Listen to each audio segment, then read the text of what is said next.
ഇന്ന് നമുക്ക് ഗോതമ്പൊടി വെച്ചിട്ട് നല്ല വെറൈറ്റി ആയിട്ടുള്ള ഒരു ചപ്പാത്തി തയ്യാറാക്കാം. ഇത് നമുക്ക് ബ്രേക്ക്ഫാസ്റ്റിനും ഡിന്നറിനൊക്കെ കഴിക്കാൻ പറ്റും. നല്ല ടേസ്റ്റ് ആയിരിക്കും. പ്രത്യേകിച്ച് ഒരു കറികളൊന്നും വേണ്ടി വരില്ല. അപ്പോൾ നമുക്കിതെങ്ങനെയാണ് തയ്യാറാക്കുന്നത് നോക്കാം. ആദ്യം ഒരു പാനിലേക്ക് 1 ടേബിൾ സ്പൂൺ എണ്ണ ഒഴിച്ചിട്ടുണ്ട്. എണ്ണ ചൂടായതിനു ശേഷം ഇതിലേക്ക് ഒരു വലിയ സവാള സ്ലൈസ് ചെയ്തത് ചേർക്കാം. കൂടെ തന്നെ 1/2 ടീസ്പൂൺ ഇഞ്ചി വെളുത്തുള്ളിയുടെ പേസ്റ്റും കൂടി ചേർത്ത് ഇത് നന്നായിട്ടൊന്ന് വഴറ്റിയെടുക്കാം. സവാള കുറേ ഒന്നും വഴറ്റേണ്ട ആവശ്യമില്ല, ഒന്ന് വാടി കിട്ടിയാൽ മാത്രം മതി.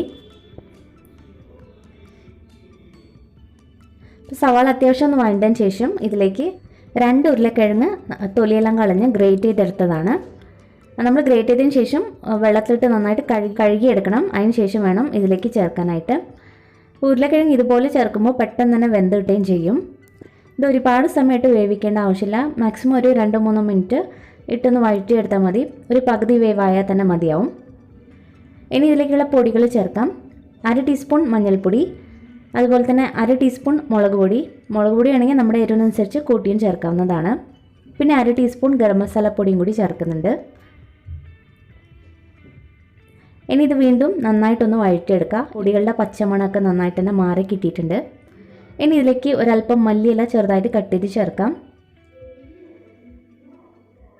വീണ്ടും ഒന്ന് വഴറ്റിയെടുക്കുക. അപ്പോൾ ഇതിലേക്ക് നമ്മളിപ്പോൾ ഉപ്പ് ചേർക്കേണ്ട ആവശ്യമില്ല, കാരണം നമ്മൾ പിന്നീട് ഉപ്പ് ചേർക്കുന്നുണ്ട്. അപ്പോൾ നമ്മുടെ മസാല ഇവിടെ റെഡി ആയിട്ടുണ്ട്. ഇനി ഇതൊന്ന് തണുക്കാൻ വേണ്ടിയിട്ട് നമുക്കൊരു ബൗളിലേക്ക് മാറ്റാം.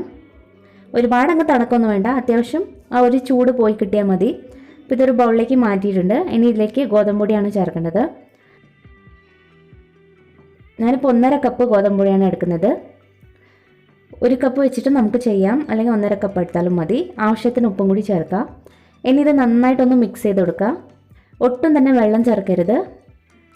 ഈ ഒരു ഉരുളക്കിഴങ്ങിൽ തന്നെ കുറച്ച് വെള്ളം ഉണ്ടാവും. ഒരു ഈർപ്പം തന്നെ മതി കുറച്ചൊന്ന് മിക്സ് ചെയ്ത് കിട്ടാനായിട്ട്. അപ്പോൾ നമ്മൾ നന്നായിട്ട് മിക്സ് ചെയ്തെടുത്തിട്ടുണ്ട്. ഇനി ഇതിലേക്ക് വളരെ കുറച്ച് വെള്ളം ഒഴിച്ച് നല്ല ടൈറ്റായിട്ട് തന്നെ കുഴച്ചെടുക്കുക. വെള്ളം ഒട്ടും തന്നെ കൂടിപ്പോരുത്, അത് പ്രത്യേകം ശ്രദ്ധിക്കണം, അല്ലെങ്കിൽ പിന്നെ ഒട്ടിപ്പിടിച്ചിരിക്കും. അതുകൊണ്ട് ആദ്യം തന്നെ ടൈറ്റായിട്ട് കുഴച്ചെടുക്കുക. അപ്പോൾ നമ്മളിത് കുഴച്ചെടുത്തിട്ടുണ്ട്. അപ്പോൾ ഇതിപ്പോൾ നല്ല ടൈറ്റായിട്ടാണ് ഉള്ളത്. ഇതിനി റെസ്റ്റ് ചെയ്യാനൊന്നും വെക്കേണ്ട, ഉടനെ തന്നെ നമുക്ക് ഉണ്ടാക്കിയെടുക്കാം.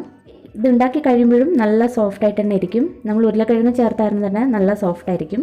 അപ്പോൾ ഇതുപോലെ ബോൾസാക്കി എടുത്തിട്ടുണ്ട്. ഇനി നമ്മൾ സാധാരണ ചപ്പാത്തിക്കൊക്കെ പരത്തുന്ന പോലെ തന്നെ പരത്തിയെടുക്കുക. ഒരുപാട് വലുപ്പത്തിലാക്കണ്ട, കുറച്ച് ചെറുതായിട്ട് തന്നെ ഉണ്ടാക്കിയെടുത്താൽ മതി. പിന്നെ ഒരുപാട് കനം കുറയ്ക്കാൻ ചെയ്യേണ്ട, കുറച്ചൊരു കട്ടിയിൽ തന്നെ ആക്കുന്നതായിരിക്കും നല്ലത്. ഇതിന് വേണമെങ്കിൽ നമുക്ക് നല്ലൊരു റൗണ്ട് ഷേപ്പ് കൊടുക്കാൻ വേണ്ടിയിട്ട് വേണമെങ്കിൽ ഏതെങ്കിലും ഒരു വലിയ അടപ്പ് വെച്ച് ഒരു റൗണ്ട് ഷേപ്പിലൊക്കെ ആക്കാം. ഞാനിപ്പോൾ അങ്ങനെയൊന്നും ചെയ്യുന്നില്ല. നിങ്ങൾക്ക് അങ്ങനെ വേണമെങ്കിൽ അങ്ങനെ ചെയ്യാം. ഒട്ടും തന്നെ ഒട്ടിപ്പിടിക്കില്ല. നമ്മൾ ടൈറ്റായിട്ട് കുഴച്ച കാരണം തന്നെ ഒട്ടിപ്പിടിക്കാതെ കിട്ടും.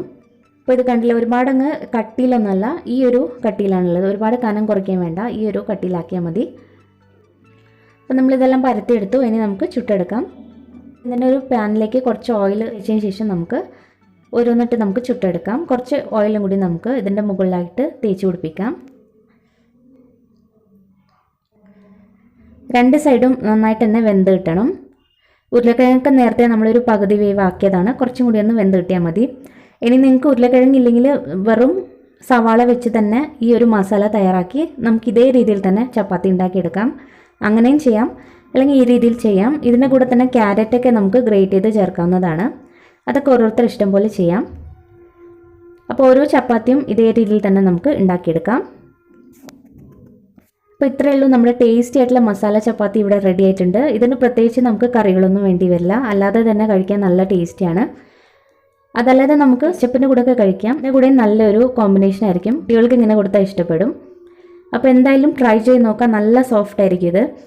ഉരുളക്കിഴങ്ങ് ചേർത്ത കാരണം തന്നെ ഇത് വെന്ത് കഴിയുമ്പോൾ നല്ല സോഫ്റ്റായിട്ട് തന്നെ ഇരിക്കും. കുഴയ്ക്കുമ്പോൾ നമ്മൾ ടൈറ്റായിട്ട് കുഴച്ചെടുത്താൽ മതി. വെന്ത് കഴിയുമ്പോൾ നല്ല സോഫ്റ്റ് ആയിരിക്കും, നിങ്ങൾക്ക് കണ്ടാൽ മനസ്സിലാവും. അപ്പോൾ ഉറപ്പായിട്ടും ഈ ഒരു റെസിപ്പി ട്രൈ ചെയ്ത് നോക്കുക. ട്രൈ ചെയ്തിട്ട് നിങ്ങളുടെ അഭിപ്രായങ്ങളൊക്കെ അറിയിക്കുക. വീഡിയോ ഇഷ്ടമായാൽ ചാനൽ സബ്സ്ക്രൈബ് ചെയ്യാനും മറക്കരുത്. താങ്ക്